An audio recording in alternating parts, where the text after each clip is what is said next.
If you are an NRI planning to sell property in India, do not wait until you find the buyer to start preparing.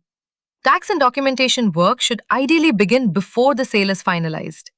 First, check your ownership documents, PAN, NRI status, purchase records, and any inheritance or power of attorney documents.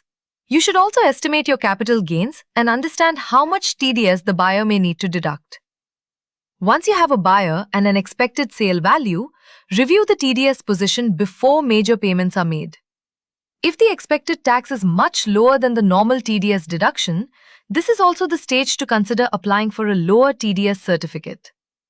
Before registration, make sure the sale deed, buyer TDS process, payment route, and supporting documents are aligned.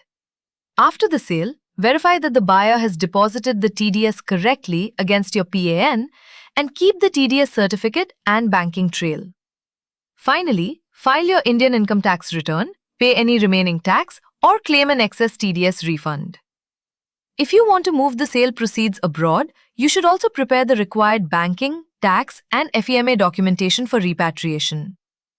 If you are an NRI planning to sell property in India and need help with capital gains, TDS, documentation, or repatriation, contact Cross Border Tax Desk.